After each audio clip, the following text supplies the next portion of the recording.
Bonjour à tous, bonjour Damien. Bonjour Christophe.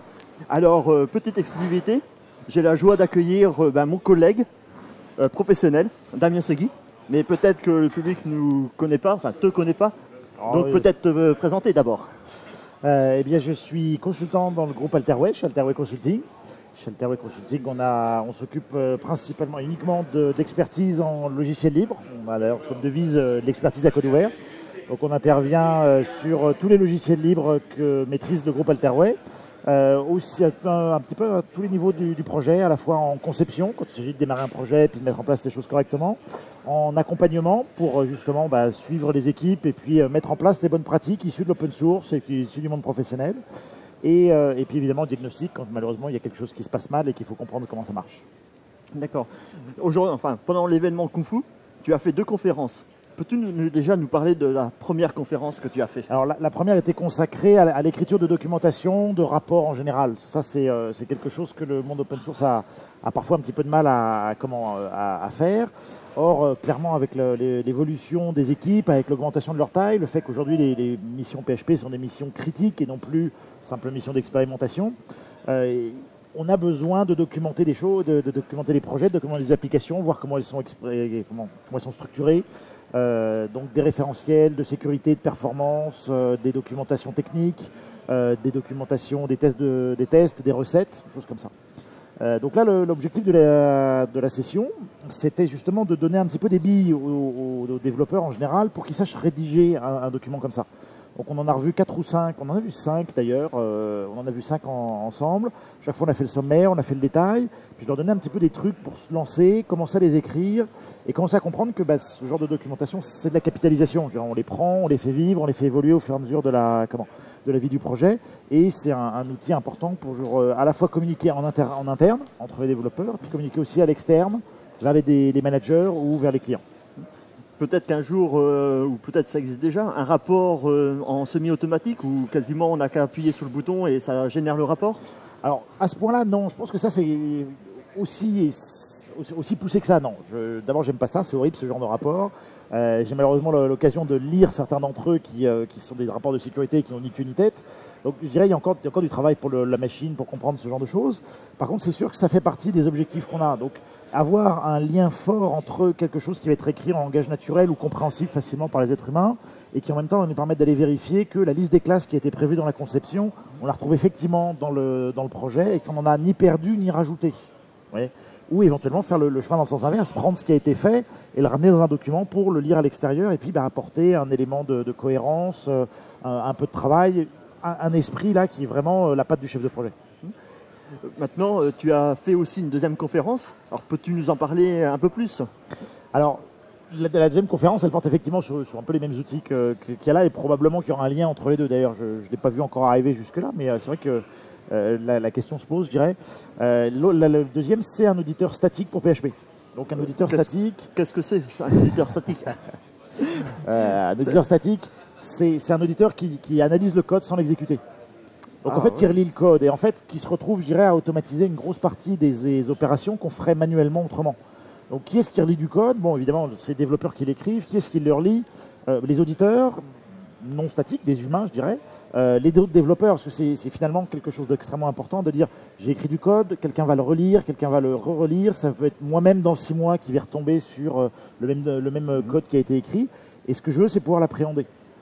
Typiquement, moi, dans les missions d'audit que j'arrive le lundi matin, à 10 h, on m'a collé dans les pattes 1 million de lignes de code et on me demande de trouver où sont les problèmes de sécurité qui sont là-dedans.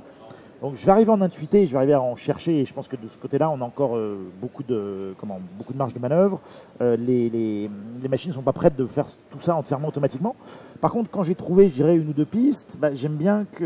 Là, c'est le moment donné où une machine va être plus efficace que moi, moins se lasser et être capable d'affronter 1 million de lignes de code, alors que moi, effectivement, je serais probablement encore en train de les lire à la fin de la semaine. Et ce fameux outil, a-t-il un nom? Alors, l'outil qu'on a d'audit de statique, comme ça porte le nom de Cornac. J'étais étonné. Qu'est-ce que ça veut dire Cornac? J'étais étonné parce que je ne sais pas si toi tu savais ce que c'était qu'un Cornac avant ça. Mais un Cornac, en fait, c'est le maître de l'éléphant. Vous savez, dans les pays asiatiques, je ne sais pas si en Europe, en Afrique, ils ont aussi. En tout cas, le Cornac, c'est l'animal, c'est l'homme qui a établi une liaison avec son éléphant et qui le dirige. Donc à la fois qui s'en occupe et qui le fait travailler. Donc là, c'est un peu le même principe, c'est-à-dire qu'on essaie de prendre du recul par rapport au code. Typiquement aujourd'hui, Cornac gobe en quelques heures comment dire, des projets de la taille du Zen Framework ou des Eta Components et ressort tout de suite un certain nombre de... J'appellerais pas encore ça des métriques, mais en tout cas un certain nombre de descriptions, un certain nombre d'informations sur comment est structurée l'application, quelles sont les conventions qui sont appliquées, qui permettent de bien comprendre comment ça fonctionne, et puis éventuellement de l'appliquer aussi sur son propre code pour s'apercevoir qu'il y a des incohérences dans les noms de classes, dans la façon à laquelle elles sont appelées, ou d'organiser, je dirais, le refactoring en choisissant des classes qui, elles, ne sont peut-être pas forcément les points centrales, mais des choses un petit peu plus secondaires. Cet outil, tu as parlé de Zen Framework, de Symfony, donc ça veut dire le framework, mais est-ce qu'on peut l'appliquer sur des CMS, par exemple? Bien sûr, on peut l'appliquer sur du code PHP. Donc je dirais même, pour l'instant, les frameworks en général sont même moins intéressants à analyser avec, comment dire, avec un outil comme Cornac, puisque d'abord ils sont beaucoup relus et je dirais ils n'ont pas beaucoup de finalité. Donc typiquement on ne va pas pouvoir trouver ou identifier de problèmes de sécurité a priori dans un framework, parce qu'au fond il y a le contrôleur qui fait la validation, mais ça il n'est pas écrit quand on a framework, et puis la vue, même chose, elle est censée fournir de présenter les informations, mais elles ne sont pas écrites quand on télécharge le framework. Donc un CMS serait probablement effectivement quelque chose de plus intéressant à faire passer à Cornac, puisque là on a vraiment l'opération de bout en bout, où on pourrait effectivement détecter l'absence de validateur, la façon avec laquelle les classes ont été nommées. Par exemple, dans Drupal, on est capable de détecter quels sont les composants les hooks qui ont été prévus, et donc s'apercevoir qu'un composant va probablement fonctionner que sur PHP 5, sur le 5, sur le 6 ou sur le 7. Voilà. D'accord. Et donc, ce qui veut dire qu'on peut dériver aussi au RP, au e-commerce, puisque c'est des logiciels en PHP. C'est ça. Dans les missions qu'on a, je dirais, on a plusieurs. Donc, on a tout un tas d'analyseurs, je dirais, qui dépendent beaucoup pour l'instant de la marée. Hein. On récupère des recherches particulières. On a un analyseur qui est très intéressant en général, qui permet de préparer la migration PHP 5.3. Donc à savoir prendre du code PHP 5.2 et voir quels sont les problèmes qui sont là. Il y en a qui sont assez évidents, je veux dire, il y a des classes qui disparaissent, il y en a d'autres qui apparaissent, donc ça c'est encore pas trop compliqué. Il y a des choses qui sont un peu plus vicieuses, comme le fait qu'on ne puisse plus maintenant transformer en référence un objet qu'on instancie. Donc on ne peut pas le faire directement tout de suite, ce qui fait qu'en 5.2 ça va passer, en 5.3 on va avoir une alerte.